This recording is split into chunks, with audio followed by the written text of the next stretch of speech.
പരിശുദ്ധ മാതാവിനും ഈശോയ്ക്കും സ്തുതി. എൻ്റെ പേര് സുഭാഷ്, മൂവാറ്റുപുഴയിൽ നിന്നാണ് വരുന്നത്. പരിശുദ്ധ മാതാവിൻ്റെ സന്നിധിയിൽ നിന്ന് എനിക്ക് ലഭിച്ച ഒരത്ഭുത സൗഖ്യത്തെക്കുറിച്ച് പറയാനാണ് ഞാൻ ആഗ്രഹിക്കുന്നത്. 2023 സെപ്റ്റംബർ മാസം ആദ്യ വാരത്തിൽ എനിക്ക് ശാരീരികമായ വല്ലാതെ അസ്വസ്ഥതയും വയറ് കമ്പിക്കലും വയറുവേദനയും അങ്ങനെ അസ്വസ്ഥതകളായിട്ട് ഹോസ്പിറ്റലിൽ പോയി. അവിടെ നിന്ന് 1-2 ടെസ്റ്റുകൾ ചെയ്തു. കുറച്ച് കഴിഞ്ഞപ്പോൾ പിറ്റേ ദിവസം എന്നോട് ചെല്ലാൻ പറഞ്ഞു. ചെന്ന് കഴിഞ്ഞപ്പോൾ അൾട്രാസൗണ്ട് സ്കാൻ ചെയ്യണമെന്ന് പറഞ്ഞു. സ്കാൻ ചെയ്ത് റിപ്പോർട്ട് കണ്ടു കഴിഞ്ഞപ്പോൾ അവർ പറഞ്ഞു നാളെ ഭക്ഷണമൊന്നും കഴിക്കാതെ വരിക, ഒരു CT എടുക്കണമെന്ന് പറഞ്ഞു. പിറ്റേ ദിവസം പോയിട്ട് CT എടുത്തു. CT എടുത്തപ്പോൾ എൻ്റെ കൂടെ ഉണ്ടായിരുന്നത് എൻ്റെ ഒരു സുഹൃത്തായിരുന്നു. അപ്പോൾ എന്നോട് പറഞ്ഞു ഇയാൾ കുറച്ച് നേരം വെളിയിലിരിക്കാൻ പറഞ്ഞു. ഞാൻ വെളിയിലേക്ക് ഇറങ്ങിപ്പോയി. ഒരു 5 മിനിറ്റ് കഴിഞ്ഞപ്പോൾ എൻ്റെ സുഹൃത്ത് പുറത്തേക്ക് ഇറങ്ങി വന്നു. അവൻ കരയുന്നുണ്ടായിരുന്നു. അപ്പോൾ ഞാൻ അവനോട് ചോദിച്ചു എന്നടാ പ്രശ്നം എന്ന് ചോദിച്ചു. അപ്പോൾ അവൻ പറഞ്ഞില്ല. കുഴപ്പമില്ല നമുക്ക് ശരിയാക്കാമെന്ന് പറഞ്ഞു. ഞാൻ പിടിച്ച് നിർത്തിയിട്ട് പറഞ്ഞു എന്താണെങ്കിലും എന്നോട് പറഞ്ഞോളാൻ പറഞ്ഞു. അപ്പോൾ ക്യാൻസറിൻ്റെ ചെറിയൊരു ആരംഭം പോലെ ഉണ്ടെന്നാണ് പറഞ്ഞത്. ഒരു ഓങ്കോളജിസ്റ്റിനെ കാണണം ചേട്ടാന്ന് പറഞ്ഞു. അങ്ങനെ ഞങ്ങൾ അവിടുന്ന് മറ്റൊരു ഹോസ്പിറ്റലിലേക്ക് പോയി. ഞാൻ എൻ്റെ വീട്ടിലേക്ക് പറഞ്ഞില്ല, പക്ഷെ മറ്റ് 2-3 സുഹൃത്തുക്കളെ വിളിച്ചു വരുത്തി. അങ്ങനെ കുറച്ചുകൂടെ ഭേദപ്പെട്ട ഒരു ഹോസ്പിറ്റലിൽ നല്ല ഡോക്ടർ ഓങ്കോളജിസ്റ്റിനെ കാണാനായിട്ട് പോയി. അവിടെ ചെന്ന് കയറിയിരുന്നപ്പോൾ തന്നെ അയാൾ ചോദിച്ചു ആരാണ് പേഷ്യൻ്റ് എന്ന് ചോദിച്ചു. അപ്പോൾ ഞാൻ പറഞ്ഞു ഞാനാണ്.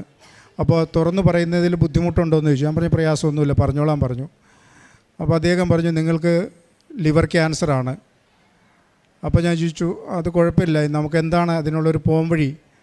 അയാൾ പറഞ്ഞു ഇതിനി ഒന്നും ചെയ്യാനില്ല, കാരണം ഇത് 4th സ്റ്റേജാണ്. 6 വർഷത്തിലധികമായി നിങ്ങൾക്കിത് സ്റ്റാർട്ട് ചെയ്തിട്ട്. ഒരു ശസ്ത്രക്രിയയോ അല്ലെങ്കിൽ കീമോയോ അതുപോലുള്ള റേഡിയേഷനൊന്നും സാധിക്കില്ല. ഇമ്മ്യൂണൽ തെറാപ്പി, ഇമ്മ്യൂണിറ്റി വർദ്ധിപ്പിക്കുക, അതിനും സമയപരിധിയുണ്ട്, ഒരു 4-5 മാസമൊക്കെ. അപ്പോൾ ഞാനത് കേട്ടു, അവിടെ നിന്ന് ഇറങ്ങിപ്പോന്നു. അടുത്ത ഞങ്ങൾ കുറച്ച് പേര് കൂടി ആലോചിച്ച് വീട്ടിൽ വന്ന് പറഞ്ഞു. അങ്ങനെ അടുത്ത ഹോസ്പിറ്റലിൽ പോയി. കേരളത്തിലെ ഓങ്കോളജിസ്റ്റ് നമ്പർ 1 ഓങ്കോളജിസ്റ്റിനെ പോയി കണ്ടു. പിറ്റേ ദിവസം തന്നെ കാണാനുള്ള ഏർപ്പാട് ചെയ്തു. അവരും ഇതേ മറുപടി തന്നെയാണ് പറഞ്ഞത്, നിങ്ങൾ കുറേ വൈകിപ്പോയി, ഈ അവസ്ഥയിലൊന്നും ചെയ്യാൻ കഴിയില്ല, പിന്നെ കരളായതുകൊണ്ട് ഈ പറയുന്ന പോലെ റേഡിയേഷനൊന്നും അങ്ങനെ സാധ്യമല്ല എന്ന് പറഞ്ഞു. പക്ഷേ ഞാൻ ആ മറുപടി കൊണ്ടൊന്നും തൃപ്തനായില്ല. ഞാൻ അവരോട് പറഞ്ഞു നമുക്ക് എന്തെങ്കിലും ചെയ്യാൻ സാധിക്കുമെങ്കിൽ ചെയ്യാം എന്ന് പറഞ്ഞു. അടുത്തത് ഞങ്ങൾ അങ്ങനെ അന്വേഷണത്തിൻ്റെ ഭാഗമായിട്ട് ജിപ്മറിൽ, പോണ്ടിച്ചേരി ജിപ്മർ ഒരു നല്ല ഹോസ്പിറ്റലാണ്. അവിടെ സർജറിയൊക്കെ എത്ര വൾഗറായ കേസുകളും അവിടെ അറ്റൻഡ് ചെയ്യും, നമുക്ക് അവിടെ പോയി നോക്കാമെന്ന് പറഞ്ഞു. അങ്ങനെ ഞാനും എൻ്റെ സുഹൃത്തുക്കളും കൂടി, എൻ്റെ മോനും കൂടെ ഉണ്ടായി. അങ്ങനെ പോണ്ടിച്ചേരിക്ക് പോയി. പോണ്ടിച്ചേരി പോയപ്പോൾ ആദ്യം തന്നെ ട്രാൻസ്പ്ലാന്റ് ചെയ്യാനുള്ള സാധ്യതകളെക്കുറിച്ചാണ് ചിന്തിച്ചത്. അപ്പോൾ അതിനുള്ള ടെസ്റ്റുകളും സ്കാനിങ്ങും ബ്ലഡ് ടെസ്റ്റും എല്ലാം നടത്തി അവസാനം റിസൾട്ട് വന്നു കഴിഞ്ഞപ്പോൾ അവർ പറഞ്ഞു ട്രാൻസ്പ്ലാന്റ് ചെയ്യാൻ പറ്റില്ല. പിന്നെ കീമോ പോലുള്ള പരിപാടികളെ കുറിച്ചിട്ടായി, അതും സാധ്യമല്ല. അവസാനം മെഡിസിൻ വിഭാഗത്തിൽ ചെന്നപ്പോൾ എന്നോട് പറഞ്ഞത് ഈ ഇമ്മ്യൂണൽ തെറാപ്പി മാത്രമാണ് സാധ്യമാകുക. പിന്നെ അതിനോടൊപ്പം വിത്ത് കീമോ എന്ന് പറയുന്ന ഒരു ഇഞ്ചക്ഷനുണ്ട്. അപ്പോൾ അത് ചെയ്യുമ്പോൾ 1 വർഷത്തേക്ക് 28 ലക്ഷം രൂപ മുടക്കാവും. ചില സ്കീമിലൊക്കെ വരുമ്പോഴത്തേക്ക് അത് 5-6 ലക്ഷം രൂപ കുറഞ്ഞ് കിട്ടാൻ സാധ്യതയുണ്ട്. അതെവിടെയാണെങ്കിലും നിങ്ങളുടെ നാട്ടിൽ തന്നെ അന്വേഷിക്കുന്നതായിരിക്കും നല്ലത് എന്ന് പറഞ്ഞു. അപ്പോൾ വലിയ നിരാശയോടെ ഒരു ട്രീറ്റ്മെൻറ്റും കിട്ടുന്നില്ല എന്നുള്ളൊരവസ്ഥയിൽ തന്നെയാണ് ഞാൻ തിരിച്ചു പോരുന്നത്. അപ്പോഴത്തേക്ക് എൻ്റെ ഒരു സുഹൃത്തുണ്ട്, അവൻ കാനഡയിലാണ് ഇപ്പോൾ. അവൻ എന്നെ വിളിച്ച് പറഞ്ഞിരുന്നു സുഭാഷേ, അപ്പോൾ ഓരോ ദിവസവും ഹോസ്പിറ്റലിൽ പോകുമ്പോൾ അവൻ അന്വേഷിക്കുന്നുണ്ട്. അപ്പോൾ വിവരങ്ങളൊക്കെ അറിഞ്ഞ് കഴിഞ്ഞപ്പോൾ അവൻ പറഞ്ഞു അവർ പറഞ്ഞതൊന്നും നോക്കണ്ട, നീ ഒരു കാര്യം ചെയ്യ്, ഇവിടെ ആലപ്പുഴയിൽ കൃപാസനത്തിലൊന്ന് പോയി നോക്ക്, നിനക്ക് വിശ്വാസം ഉണ്ടോ എന്ന് എനിക്കറിയില്ല, എങ്കിലും നീ പൊക്കോ, നിനക്ക് വയ്യായെങ്കിലും ഭാര്യേനെ പറഞ്ഞയച്ചാൽ മതി എന്ന് പറഞ്ഞു. അതിൻ്റെ ശേഷം എൻ്റെ സുഹൃത്തിൻ്റെ ഭാര്യ എൻ്റെ ഭാര്യേനെ വിളിക്കണ്ടായി. അപ്പോൾ ഓഗസ്റ്റ് 23-ാം തീയതി എൻ്റെ ഭാര്യ ഇവിടെ വന്ന് ഉടമ്പടി എടുത്ത് തിരിച്ചു വന്നു. അവളുടെ ചേട്ടത്തിയുടെ മകനും ഭാര്യയും കൂടെ ഇവിടെ വന്നത്. ഞാൻ മറ്റ് ചികിത്സകളൊന്നുമില്ല, ഒരു ടാബ്ലറ്റുണ്ട്, അത് മാത്രമേ ഉള്ളൂ. അത് ഇമ്മ്യൂണൽ തെറാപ്പിയാണ്, ഇമ്മ്യൂണിറ്റി വർദ്ധിപ്പിക്കുക എന്ന് മാത്രമേ ഉള്ളൂ. അങ്ങനെ ഒരു 1-2 ആഴ്ച വീട്ടിലിരുന്നപ്പോഴത്തേക്ക് എൻ്റെ ശരീരമൊക്കെ വല്ലാതെ ക്ഷീണിച്ചു, മുഖമൊക്കെ ഒരു വയലറ്റ് കളറായി. എനിക്ക് എണീച്ച് നടക്കാൻ പറ്റില്ല, ഭക്ഷണം കഴിക്കാൻ പറ്റണില്ല, കിടന്നാൽ ഉറക്കം വരില്ല, കിടക്കാൻ പറ്റില്ല, വയറ് ചില സമയത്ത് വല്ലാതെ വേദന. ഒരു ദിവസം രാത്രിയിൽ കിടക്കാൻ നേരത്താന്ന് തോന്നുന്നു, ഭാര്യ എന്നോട് പെട്ടെന്ന് പറഞ്ഞു, നമുക്ക് നാളെ കൃപാസനത്തിലൊന്ന് പോയാലോ എന്ന് ചോദിച്ചു. അപ്പം എനിക്ക് വേറെ ഒന്നും ചെയ്യാനില്ല. ഞാൻ പറഞ്ഞു എന്ത് വേണമെങ്കിലും ആവാം, അങ്ങനെ ആയിക്കോട്ടെ എന്ന് പറഞ്ഞു. എൻ്റെ ഒരു ചങ്ങാതിയെ വിളിച്ചിട്ട് പറഞ്ഞു, എടാ നാളെ ഇങ്ങനെ ആലപ്പുഴയ്ക്കൊന്ന് പോകണം, രാവിലെ വണ്ടിയായിട്ട് വരാൻ പറഞ്ഞു. അവനൊരു 4 മണി ആയപ്പോഴത്തേക്ക് എൻ്റെ വീട്ടിൽ കാറും കൊണ്ട് വന്നു. ഞാനും ഭാര്യയും എൻ്റെ 2 മക്കളും അവനും കൂടെ അവിടെ നിന്ന് പോന്നു. കാറിലേക്ക് കയറുമ്പോഴത്തേക്ക് എനിക്ക് എണിച്ചിട്ടിങ്ങനെ നടക്കാൻ പറ്റണ്ടായില്ല. സീറ്റിലിരുന്നപ്പോൾ എനിക്ക് വല്ലാത്ത അസ്വസ്ഥത. ഒരു 1-2 കിലോമീറ്റർ അങ്ങ് നീങ്ങിയപ്പോഴത്തേക്ക് ശ്വാസം പോലും പോണില്ല. അപ്പോൾ ഞാൻ ചുമ്മാ തമാശയ്ക്ക് പറഞ്ഞു, ഇത് അവിടം വരെ എത്തണ ലക്ഷണം കാണുന്നില്ലടാ എന്ന് പറഞ്ഞു. എങ്ങനെയോ പിന്നെ ഞാനങ്ങ് മയങ്ങിപ്പോയി. അവിടെ നിന്ന് ഇങ്ങോട്ട് പോന്ന് ഈ വൈറ്റില കഴിഞ്ഞപ്പോൾ ഞാൻ പറഞ്ഞു, ഇവിടെ ഇങ്ങനെ ലെഫ്റ്റ് കയറിയാൽ മതി, NH-ലേക്ക് കടന്ന് പിന്നെ സ്ട്രെയിറ്റ് പോകാൻ പറഞ്ഞു. കുറേ കഴിഞ്ഞപ്പോൾ എന്തോ വണ്ടിയിൽ നിന്നൊരു ഒച്ച കേട്ടു. ഞാനും പെട്ടെന്ന് എണീച്ചു ഇപ്പോൾ ഇവളോട് ചോദിച്ചു, എന്താ കേട്ടെ? ഈശോ എന്നിൽ അനുഗ്രഹിക്കപ്പെട്ടിരിക്കുന്നു എന്ന് പറഞ്ഞു. അത് ഞാൻ കേട്ടില്ല, എൻ്റെ മോളും കേട്ടു. ഞാൻ കണ്ണു തുറന്നിട്ട് നോക്കുമ്പോൾ വഴി ശരിയല്ല, ഒരു ഇടുങ്ങിയ റോഡിൽ കൂടെ പോകണേ. അപ്പോൾ ഞാൻ അവനോട് വണ്ടി നിർത്താൻ പറഞ്ഞു. നീ ഇത് എങ്ങോട്ടാണ് പോകണമെന്ന് ചോദിച്ചു. അല്ല ചേട്ടാ, അവിടെ ഇങ്ങനെ കൃപാസനം എന്ന് എഴുതി വെച്ചേക്കണ കണ്ടു, അങ്ങനെ ഞാൻ തിരിഞ്ഞതാന്ന് പറഞ്ഞു. ഞാൻ പറഞ്ഞു അതല്ല, NH-ൻ്റെ സൈഡിൽ തന്നെ വണ്ടി തിരിക്കാൻ പറഞ്ഞു. അവിടെ തിരിച്ച് പിന്നെ ഞാൻ വർത്താനം പറയാൻ തുടങ്ങി, എനിക്ക് കാണാനൊക്കെ പറ്റുന്നുണ്ട്. അങ്ങനെ വണ്ടി ഇവിടെ വന്ന് നിന്നു, ടോക്കണൊക്കെ എടുത്തു. ഞാനിവിടെ കയറി വന്നു. ഈ അൾത്താരയുടെ മുമ്പിൽ വന്ന് ഈ മുട്ടയിൽ നിന്ന് എനിക്ക് നിൽക്കാൻ പറ്റണില്ല. അപ്പോൾ ഒരു സിസ്റ്റർ എൻ്റെ കയ്യിലിരിക്കുന്ന ആ പച്ച കാർഡ് കണ്ടിട്ടാന്ന് തോന്നുന്നു, പിടിച്ച് അവിടെ സ്റ്റെപ്പിൻ്റെ അവിടെ കൊണ്ടുപോയിരുത്തി. അവിടെ ഇരുന്ന് അച്ഛൻ കുരിശുരൂപം എൻ്റെ തലയിൽ വെച്ച് പ്രാർത്ഥിച്ചു. ഒരു തൈലം കൊണ്ടുവന്ന് നെറ്റിയിൽ പുരട്ടി, സാരമില്ല ധൈര്യമായിട്ട് ഇരുന്നോളാൻ പറഞ്ഞു. അങ്ങനെ ഞങ്ങൾ പോയി. ഇവിടുന്ന് ഇറങ്ങുമ്പോഴത്തേക്ക് എനിക്കെന്തോ എന്താ അറിയില്ല, ഭയങ്കര ഒരു ആത്മവിശ്വാസം, ഉണർവ് കിട്ടി. എനിക്ക് വിശപ്പൊന്നുമില്ലാത്ത ഞാൻ ആ കഞ്ഞിക്കട പോയിട്ട് ഞാൻ എൻ്റെ കൂട്ടുകാർ, ഇവരാരും ഇറങ്ങിയിട്ടില്ല, ഞാൻ എൻ്റെ കൂട്ടുകാരനോട് പറഞ്ഞു എനിക്ക് വിശക്കുക, കഞ്ഞി കുടിക്കണമെന്ന് പറഞ്ഞു. ആ കഞ്ഞിക്കട പോയി കഞ്ഞി വാങ്ങിച്ച് കുടിച്ചു അവിടെ ഇരുന്നു. കുറേ കഴിഞ്ഞപ്പോൾ ഭാര്യയും മക്കളും ഇറങ്ങി വന്നു. അവർ സഞ്ചിയിൽ എന്തൊക്കെയോ ഉണ്ട്, അവരെ കൂട്ടി ഞാൻ വീട്ടിലേക്ക് പോയി. പക്ഷേ പിറ്റേ ദിവസം മുതൽ എൻ്റെ ജീവിതത്തിനൊരു അടുക്കും ചിട്ടയും. രാവിലെ എണിക്കും, ഞാൻ വയ്യാതെ കിടക്കലൊന്നുമില്ല, 5:30 ആകുമ്പോഴത്തേക്ക് എണിക്കും. ഞങ്ങളെല്ലാവരും ഒരുമിച്ചിരുന്ന് പ്രാർത്ഥിക്കും. ഞങ്ങളുടെ 2 അമ്മമാരും ഉണ്ട് ഞങ്ങളോടൊപ്പം. അപ്പോൾ എൻ്റെ അമ്മയ്ക്കൊരു ഇച്ചിരി ഞങ്ങളുടെ വിശ്വാസം കൂടി, ഞങ്ങൾ ക്രൈസ്തവരല്ല, വിശ്വാസം കൂടുതൽ. അപ്പോൾ ഷൈലയ്ക്ക് പേടിയുണ്ടായിരുന്നു അമ്മേനെ ഈ കുരിശ് വരപ്പിക്കാനൊക്കെ. പക്ഷേ അമ്മയും വന്നിരിക്കും, ഞങ്ങൾ ഒരുമിച്ചിരുന്ന് പ്രാർത്ഥിക്കും. ഞാൻ 5 മണിക്ക് തന്നെ പ്രാർത്ഥന കഴിഞ്ഞാൽ അപ്പോൾ തന്നെ ഇവൾ കുറച്ച് ചൂടുവെള്ളം തരും. ഞാൻ ഈ ചൂടുവെള്ളം മേടിച്ച് കുടിച്ചിട്ട് അപ്പോൾ തന്നെ നടക്കാൻ പോകുമ്പോൾ ഞാൻ ഈ വിശ്വാസ പ്രമാണം ചൊല്ലിക്കൊണ്ടാണ് പോയിക്കൊണ്ടിരുന്നത്, കൊന്ത ചൊല്ലിക്കൊണ്ട് പോയിക്കൊണ്ടിരുന്നു. ആദ്യം 2 ദിവസം മോൻ എൻ്റെ കൂടെ നടക്കാൻ വന്നു. ഒരു 1.5 കിലോമീറ്റർ 2 കിലോമീറ്ററേ വന്നുള്ളൂ. അത് കഴിഞ്ഞിട്ട് തിരിച്ചു പോന്നു. പിന്നെ ഇപ്പോൾ ഞാൻ തന്നെ ഒരു 5 കിലോമീറ്ററോളം നടക്കും. ഇപ്പോൾ 5 കിലോമീറ്റർ നടന്ന് വീട്ടിൽ വരും. വീട്ടിൽ വന്നിട്ട് പിന്നെ ബ്രേക്ക്ഫാസ്റ്റൊക്കെ കഴിക്കൽ. ഈ അടുത്ത പ്രാവശ്യം 1 മാസം കഴിഞ്ഞപ്പോൾ ഞാൻ വന്നു. അപ്പോഴത്തേക്ക് പത്രം ഉണ്ടായിരുന്നു. എനിക്കങ്ങ് ദൂരേട്ടൊന്നും പോകാനുള്ള ബുദ്ധിമുട്ട് കാരണം മോൻ പോയിട്ട് പത്രം കൊടുക്കും. അവൻ കൊടുക്കുമ്പോൾ പ്രത്യേകം അവൻ പറയും, ഈ അച്ഛൻ പറഞ്ഞേക്കണേ എവിടെയെങ്കിലും കൊണ്ട് ചുമ്മാ ഇട്ടിട്ട് പോരരുന്നാണ് പറഞ്ഞേക്കണേ. അവൻ പറഞ്ഞത് എൻ്റെ അച്ഛന് സുഖമില്ല, ലിവർ ക്യാൻസറാണ്, അതിൻ്റെ ചികിത്സയുടെ ഭാഗമായിട്ടാണ് ചേട്ടാ ഈ പത്രം വിതരണം ചെയ്യണത്. പല മുതിർന്ന ആളുകളും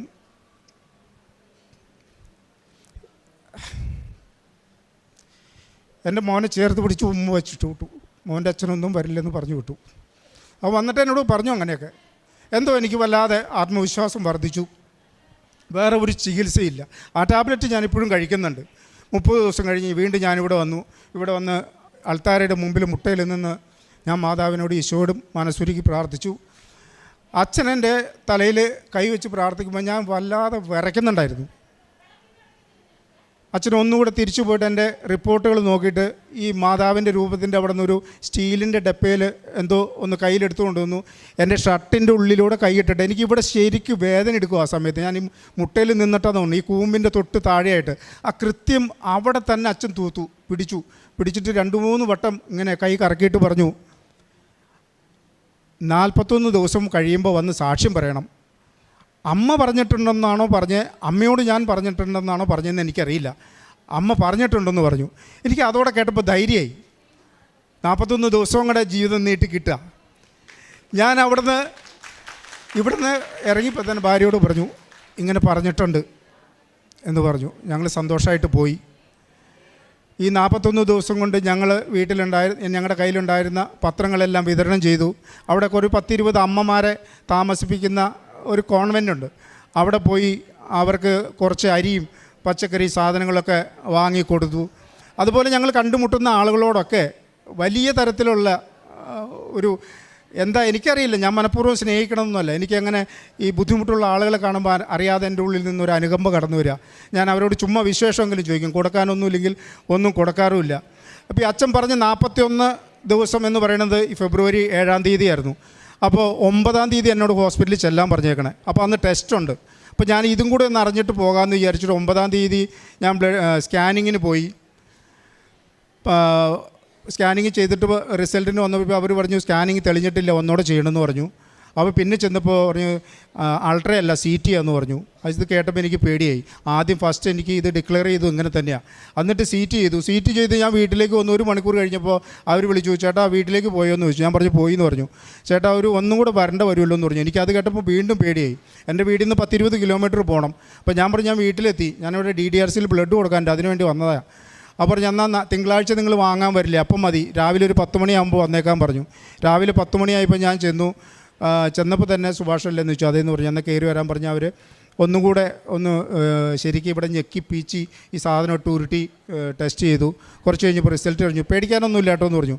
ഡോക്ടറെ അടുത്ത് കൊണ്ടു ചെന്നപ്പോൾ അവർ അത്ഭുതപ്പെട്ടു പോയി. എൻ്റെ ലിവറിൽ 8.6 mm വലിപ്പമുള്ള ഒരു മുഴയും 6.5 mm വലിപ്പമുള്ള ഒരു മുഴയും 2 മുഴകളുണ്ടായിരുന്നു. ഈ 41-ാമത്തെ ദിവസം കഴിഞ്ഞിട്ട് ഞാൻ സ്കാൻ ചെയ്യുമ്പോൾ ഒരു മുഴ അവിടെ ഇല്ല. ആ സംശയം തീർക്കാനാണ് അവരെന്നെ CTക്ക് വിട്ടത്. CTയിലും കാണണില്ല. അതുകൊണ്ട് രണ്ടാമത് വിളിച്ചു. ഉണ്ടായിരുന്ന ഒരു സാധനം ഇല്ലെന്ന് പറയാൻ അവർക്ക് മടി, കാരണം തെറ്റായി പോയെങ്കിലോ എന്ന് വിചാരിച്ചിട്ട്. വീണ്ടും തിങ്കളാഴ്ച രാവിലെ ഞാൻ ചെന്നപ്പോൾ ഒന്നോടെ പരിശോധിച്ച് പറഞ്ഞു, ചേട്ടാ ഇങ്ങനെ ഒരു 6.5 mm വലിപ്പമുള്ളൊരു മുഴ കാണിക്കുന്നുണ്ട്, അത് സ്കാനിങ്ങിൽ കിട്ടുന്നില്ല, അതൊന്ന് ക്ലിയർ ചെയ്യാൻ വേണ്ടി ചേട്ടനോട് വീണ്ടും വരാൻ പറഞ്ഞത്. അതില്ല എന്ന് ഞങ്ങൾ ഉറപ്പിച്ചു. പിന്നെ 8.5 ഉണ്ടായിരുന്ന മുഴ 3.5 ആയിട്ട് ചുരുങ്ങിയിട്ടുണ്ട്.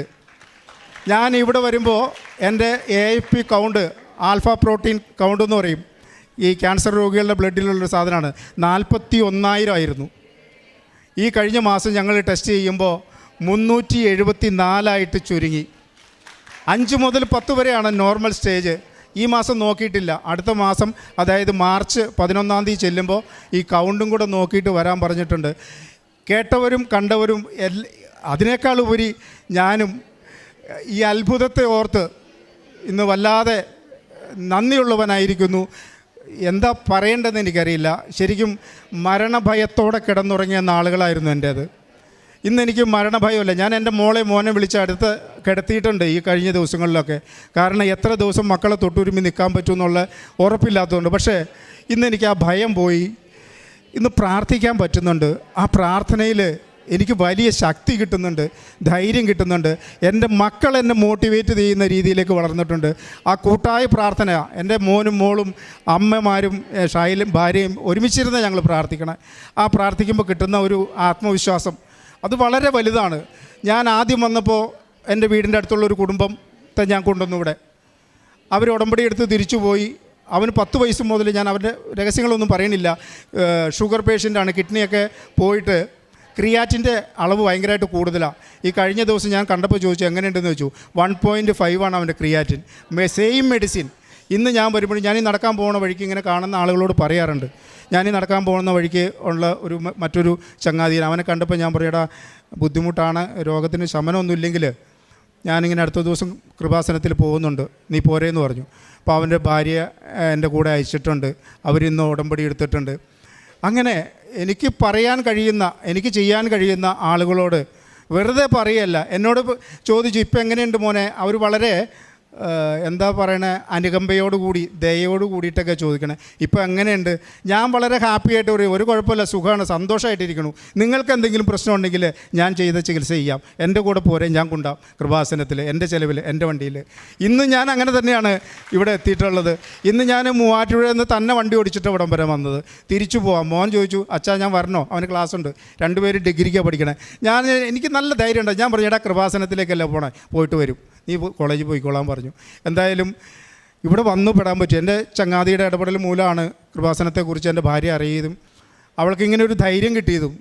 മറ്റൊന്നും ചെയ്യാനില്ലാത്തതുകൊണ്ടായിരിക്കാം. ഞങ്ങൾ അതിനുശേഷം എല്ലാ ദിവസവും പ്രാർത്ഥന കേൾക്കും. വിശ്വാസ പ്രമാണവും പരിശുദ്ധ മറിയും നന്മ നിറഞ്ഞ മറിയൊക്കെ പരിശുദ്ധ കാണാപ്പാടായി ഞങ്ങൾക്ക് എല്ലാവർക്കും. ഇപ്പോൾ അച്ഛൻ്റെ വചനങ്ങൾ എല്ലാ ദിവസവും കേട്ടുകൊണ്ടിരിക്കും. സാധാരണ സുഖമില്ലാത്ത ആളുകളെ പാട്ട് പാടി ഉറക്കാന്ന് പറഞ്ഞാൽ ഷൈല എന്നെ വചനം പാടി ഉറക്കണേ, വചനം വെച്ച് തന്ന് ഇങ്ങനെ കേട്ട് കിടന്ന് ഉറങ്ങും. അപ്പോൾ ഇങ്ങനെ കേട്ടുകൊണ്ടിരിക്കുമ്പോൾ ഇപ്പോൾ അച്ഛൻ എന്താ 1 കൊറിന്ത്യസ് 10:12 തോന്നുന്നു, മനുഷ്യന് കണ്ട് സാധിക്കാത്തത് ഈശ്വരനെ കണ്ട് സാധിക്കും. എൻ്റെ ജീവിതത്തിൽ ഇതിനു മുമ്പുള്ള കാര്യങ്ങളെക്കുറിച്ച് പരിശോധിച്ച് നോക്കുമ്പോഴൊക്കെ എല്ലാവരും കൈവടിഞ്ഞ സമയത്താണ് ഞങ്ങൾ ജീവിതത്തിലേക്ക് തിരിച്ചു വന്നിട്ടുള്ളത്. ഇത് ഞാൻ ഇനിയും ജീവിക്കുകയാണെങ്കിൽ ഇതെൻ്റെ 3ാമത്തെ ജന്മമാണ്. അതുപോലെ ഒരു 12 വർഷം മുമ്പ് കള്ളു കുടിച്ച് ഞാൻ മരിച്ചുപോയ ആളാണ്. അന്ന് എൻ്റെ ഭാര്യ ഇതുപോലെ പ്രാർത്ഥനയെ മുട്ടിപ്പായി പ്രാർത്ഥിച്ച് വൈദ്യശാസ്ത്രം പറഞ്ഞു, ഒന്നും ചെയ്യാനില്ല, നിങ്ങൾ വീട്ടിലേക്ക് കൊണ്ടുപോയിക്കോളാൻ പറഞ്ഞ് ആംബുലൻസിൽ കയറ്റിവിട്ട ഡെഡ് ബോഡിയാണ് ഞാൻ. അവിടെ നിന്ന് ജനിച്ച് ജീവിച്ച് ജീവിതത്തിലേക്ക് തിരിച്ചു വന്നതാണ്. അന്ന് തൊടുപുഴയിലുള്ള പ്രത്യാശ എന്ന് പറഞ്ഞ ഒരു സ്ഥാപനത്തിൽ പോയിട്ട് ചികിത്സ എടുത്താൽ അവിടെയും ഒരു അൾത്താരയുണ്ട്, ഒരു ഗിരോട്ടോയുണ്ട് മാതാവിൻ്റെ. അവിടെ മുട്ടിപ്പായി പ്രാർത്ഥിച്ചിട്ടാണ്. പക്ഷേ എത്രത്തോളം ഞാനത് ഫോളോ ചെയ്തു എന്നുള്ള കാര്യത്തിന് എനിക്ക് സംശയമുണ്ട്.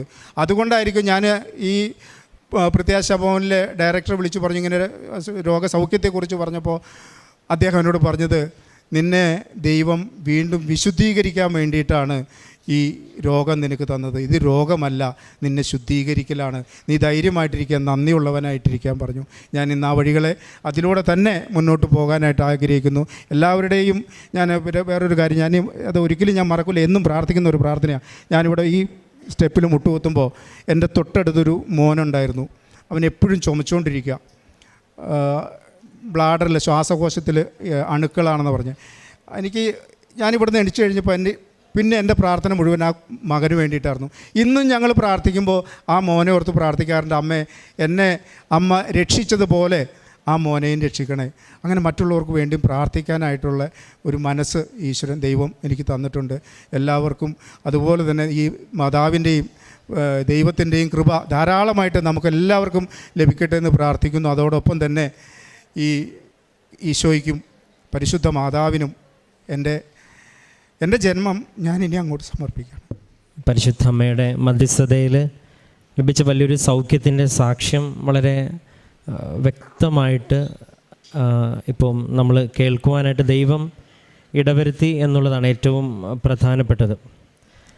ഇപ്പോൾ സാക്ഷ്യം പറഞ്ഞത് ലിവർ ക്യാൻസറുമായിട്ട് ബന്ധപ്പെട്ട കാര്യമാണ്. അപ്പോൾ അത് വളരെ വ്യക്തമായിട്ട് പറഞ്ഞു. ഇനിയിപ്പം അതിൽ പ്രത്യേകിച്ച് ചികിത്സയ്ക്ക് ഒരു സാധ്യതയില്ല.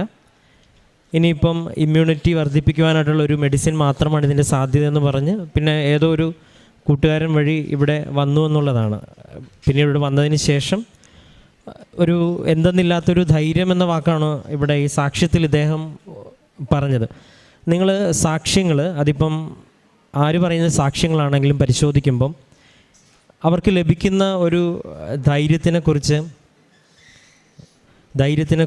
അവർ പറയുന്നുണ്ട്. ചിലർ പിള്ളേർ സാക്ഷ്യം പറയുമ്പോൾ അത് കോൺഫിഡൻസ് എന്നും അല്ലെങ്കിൽ മറ്റുള്ളവർ വരുമ്പോൾ തൻ്റെ ഇടമെന്നും ഒക്കെ പറയുന്നുണ്ട്. അതുകൊണ്ടാണ് ഈ ചിലർ എല്ലാ സാക്ഷ്യത്തിലും ഇങ്ങനെ എനിക്കിനി മുന്നോട്ട് പോകുമ്പം ഒരു ടെൻഷനില്ല. കാരണം ഈ ഒരു ടെൻഷൻ ഇല്ലായ്മയെക്കുറിച്ച് നമ്മളെപ്പോഴും സാക്ഷ്യങ്ങളിൽ ഇങ്ങനെ കാണുന്നതിൻ്റെ ഉത്തരം, നമ്മൾ ഈ ഉടമ്പടി എന്ന് പറയുന്നത് നമുക്കറിയാം, അത് ദൈവത്തിൻ്റെ കരങ്ങളിലേക്ക് നമ്മൾ കൊടുക്കുകയാണ്. അതിൽ നിയോഗങ്ങളും എല്ലാം ഇങ്ങനെ കൊടുത്തിട്ട് ആത്മാർത്ഥമായിട്ടാണ് ആ സമർപ്പണം നടത്തിയതെങ്കിൽ ആദ്യം നമുക്ക് ലഭിക്കുന്നതും ഈ ഒരു വല്ലാത്തൊരു ഒരു ഭാരമില്ലായ്മയാണ്. അത് സാക്ഷ്യങ്ങൾ പരിശോധിക്കുന്നത് നമുക്കറിയാം. അതിനർത്ഥം ജീവിതത്തിൽ ഇനി പ്രശ്നങ്ങളും ബുദ്ധിമുട്ടുകളും ഇനി വരത്തില്ലെന്നുള്ളൊരർത്ഥമൊന്നുമല്ല അതിനുള്ളത്. പക്ഷേ ഇപ്പോൾ ഞാൻ സമർപ്പിച്ചിരിക്കുന്ന നിയോഗത്തിന് മേൽ ദൈവം വ്യക്തമായിട്ടൊരു തീരുമാനമെടുക്കും.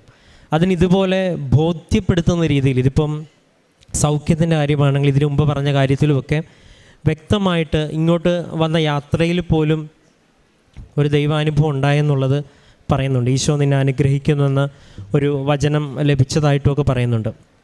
അവസാനം ഇവിടെ വന്നതിന് ശേഷം തിരികെ പോകുമ്പോൾ തൊട്ട് ഒരു എന്തെന്നില്ലാത്തൊരു, നിങ്ങൾക്കറിയാം, ഇവിടെ ഒരു മാനുഷിക യുക്തിയിൽ പരിശോധിക്കുമ്പോൾ സത്യം പറഞ്ഞാൽ ഇവിടെ തിക്കും തിരക്കും ബഹളവും ഒക്കെയാണ് എപ്പോഴും. പക്ഷേ ഇവിടെയുള്ള സാക്ഷ്യങ്ങൾ നിങ്ങൾ പരിശോധിക്കുമ്പോൾ ഇതിനിടയിലൂടെ ഒരു ജീവിക്കുന്ന ഒരു മാതാവിൻ്റെ സാന്നിധ്യം ഒരാൾ അനുഭവിക്കുന്നതായിട്ട് എത്ര പേരാണ് പറയണത്.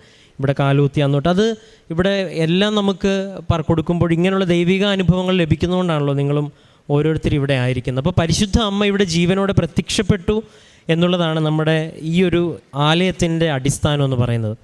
ഈ അടിസ്ഥാനത്തിൽ നിന്നാണ് നമ്മൾ ഈ സാക്ഷ്യങ്ങളെല്ലാം നമ്മൾ ശേഖരിക്കുന്നത്. അതുകൊണ്ടാണ് നിങ്ങളുടെ ദേവാലയത്തിലും മാതാവ് ഉണ്ട്, എല്ലായിടത്തും മാതാവ് ഉണ്ടെങ്കിലും ഇവിടുത്തെ മാതാവിൻ്റെ സ്ഥിരീകരണം നടക്കണമെങ്കിൽ ഇവിടെ അസാധാരണമായ കാര്യങ്ങൾ റിപ്പോർട്ട് ചെയ്യപ്പെടണം. ദൈവം അനുഗ്രഹിച്ച് നമുക്ക് ആവശ്യത്തിലേറെ, അതും മറ്റുള്ള പ്രത്യക്ഷയോട് ബന്ധപ്പെട്ട് ക്രിസ്ത്യൻസിൽ നിന്നല്ല എല്ലാ മതത്തിൽ നിന്നുള്ളവരും വ്യക്തമായിട്ട് ഇങ്ങനെ തെളിവുകൾ ഉൾപ്പെടെ കൊണ്ടുവന്നാണ് നമുക്കിവിടെ സാക്ഷ്യം പറയുന്നതും. അതിൽ മെഡിക്കൽ ഫീൽഡിലുള്ളവരും പ്രൊഫഷണൽ ഫീൽഡിലുള്ളവരും എല്ലാം നമുക്ക് സാക്ഷ്യം പറയുന്നവരുണ്ട്. അപ്പം ഇത്രയും വ്യക്തമായിട്ട് ദൈവത്തെ ഒരു അനുഭവം ഒരാളുടെ ജീവിതത്തിലേക്ക് കൊണ്ടുവരാനായിട്ട് എങ്ങനെ സാധിച്ചു എന്നുള്ള ചോദ്യത്തിന് ഇവർ ഉത്തരം പറയുന്നുണ്ട്. അത് നിങ്ങൾ ശ്രദ്ധിച്ചോണം. അവസാനം ഇവർ മക്കൾ ഉൾപ്പെടെ പ്രാർത്ഥന മുടക്കിയിട്ടില്ലെന്നുള്ളത് വളരെ വ്യക്തമായിട്ട് പറയുന്നുണ്ട്. അപ്പോൾ മകൻ ഇപ്പം അപ്പച്ചന് പോകാനായിട്ട്, പപ്പയ്ക്ക് പോകാൻ പറ്റാത്തതുകൊണ്ട് മകൻ അപ്പച്ചൻ്റെ കാര്യം പറഞ്ഞ് ഈ പ്രേക്ഷിത, ഇപ്പം നിങ്ങൾ ഈ പത്രം കൊടുക്കുന്നതിലൊക്കെ എന്താണെന്നൊക്കെയുള്ള ചോദ്യത്തിന് ഉത്തരം നിങ്ങൾ തന്നെ പ്രാർത്ഥിച്ച് കണ്ടെത്തണം. ഇതിനുള്ള ഉത്തരങ്ങളെല്ലാം ആരാധനയിലൂടെ പറയുന്നുണ്ട്. ആ ആരാധനയും വ്യക്തമായിട്ട് കാണാൻ ശ്രമിക്കുന്നുണ്ട്. ഇപ്പോൾ വചനമൊക്കെ ദൈവത്തിനൊന്നും അസാധ്യമാണെന്നുള്ള വചനമൊക്കെ കേട്ട് പഠിക്കാനും, ഒപ്പം വീട്ടിലുള്ള 2 അമ്മമാരും ഉൾപ്പെടെ നിന്നാണ്. അപ്പോൾ ഒരു കുടുംബം മുഴുവൻ ഇങ്ങനെ മുട്ടുമേ നിന്ന് വിശുദ്ധീകരിക്കണമെന്നും ഞങ്ങളുടെ ജീവിതത്തിൽ ഇടപെടണമെന്ന് പ്രാർത്ഥിക്കുകയും അറ്റ് ദ സെയിം ടൈം ആ കാര്യത്തിന് വേണ്ടി മറ്റുള്ളവരെ സഹായിക്കും. പിന്നെ ഒരുപാട് പേരെ മറ്റുള്ളവരുടെ കാര്യങ്ങളൊക്കെ പറഞ്ഞ് ബോധ്യപ്പെടുത്താനുള്ള ശ്രമവും മറ്റുള്ളവരെ കാണുമ്പോൾ അനുകമ്പപൂർവ്വം പെരുമാറാനൊക്കെ ശ്രമിക്കുകയും, ഇതെല്ലാം കൂടി ഇങ്ങനെ ചേർന്ന് വരുമ്പം ദൈവം വിശ്വസ്തനായതുകൊണ്ടും സത്യസന്ധനായതുകൊണ്ടും നമ്മൾ നടക്കുന്ന വഴി ഏറെ പ്രത്യേകിച്ച് അത് സത്യമാണെന്ന് നമ്മളെ തെളിയിക്കേണ്ട ദൈവത്തിന് ഉത്തരവാദിത്വമുണ്ട്. അതുകൊണ്ട് ഇതിനേക്കാളും അപ്പുറം ഉള്ള വലിയ അടയാളങ്ങൾ ദൈവം ഇനിയും നടത്തും എന്നുള്ള കാര്യത്തിൽ ഒരു സംശയമില്ല. ഒരു പക്ഷേ അത് കൂടുതൽ ബോധ്യപ്പെടുവാനും ഒരുപക്ഷെ ഈ സാക്ഷ്യം കേൾക്കുന്ന നമുക്കും അല്ലെങ്കിൽ ഇവരുടെ ജീവിതത്തിൽ ഇനിയും കൂടുതൽ ഇവർ പ്രവർത്തിക്കുവാനുമായിരിക്കും ഒരു പക്ഷേ ആവർത്തിച്ച് ഇതുപോലുള്ള റിപ്പോർട്ടുകൾ ഉൾപ്പെടെ കൊണ്ടുവന്ന് ഈ ആൾത്താരിൽ സാക്ഷ്യം പറയാനായിട്ട് ദൈവം ഇടവരുത്തിയത്. അപ്പം ദൈവം നമ്മുടെ ജീവിതത്തിൽ ഇടപെടുന്നുണ്ട്. ശാസ്ത്രത്തിന് മുകളിൽ ദൈവത്തിൻ്റെ ഒരു അനുഭവമുണ്ട്. ആ ഒരു അനുഭവത്തിലേക്ക് എത്തിച്ചേരാനായിട്ട് ഉടമ്പടി എന്ന പ്രാർത്ഥന നമ്മളെ സഹായിക്കും എന്നുള്ളത് ഉറപ്പാണ്. അപ്പോൾ ആ ഒരു ബോധ്യത്തിൽ നിന്ന് സംസാരിക്കുമ്പോൾ ഈ അവസാനം പറഞ്ഞല്ലോ, ഇനി എൻ്റെ ജീവിതം ഒരു ദിവസം അത് ദൈവം നൽകിയതാണ്. ഇത് തന്നെയാണ് നമ്മളെപ്പോഴും പറയണത്. നമുക്ക് കിട്ടുന്ന ഓരോ നിമിഷവും ദൈവം നൽകിയതാണ്. അങ്ങനെ പറയുമ്പോൾ നമ്മളാരും വിശ്വസിക്കത്തില്ല, കാരണം നമുക്ക് ആർക്കും അങ്ങനെ ഒരു അനുഭവം ഇല്ല. പക്ഷേ ഇങ്ങനൊരു അനുഭവം കിട്ടിക്കഴിയുമ്പോൾ നമുക്ക് മനസ്സിലാവും ഓരോ നിമിഷവും ദൈവത്തിൻ്റെ ദാനമാണ്, എന്തെങ്കിലുമൊക്കെ മറ്റുള്ളവർക്കും ദൈവത്തിന് വേണ്ടി ചെയ്യണം. ഈ ഒരു ബോധ്യത്തിലേക്ക് ഒരു വ്യക്തിയെ കൊണ്ട് ഞാൻ നിർത്തുക എന്നുള്ളതാണ്. അതിന് നിങ്ങളുടെ നിയോഗങ്ങളൊക്കെ ഒരു ഭാഗമാവുന്നത് മാത്രം. ഏറെ പ്രത്യേകിച്ച് ഈ ലഭിച്ച പരിശുദ്ധ അമ്മയുടെ മധ്യസ്ഥത വഴി ലഭിച്ച ഈ വലിയ സൗഖ്യത്തിനെ പ്രതിയും ഒപ്പം ഈ മകനിലൂടെ ദൈവം ഇനി ചെയ്യാനിരിക്കുന്ന വലിയ അനുഭവങ്ങളെ പ്രതിയും നമുക്ക് കരങ്ങളടിച്ച് ദൈവത്തിൻ്റെ നാമം മഹത്വപ്പെടുത്താം.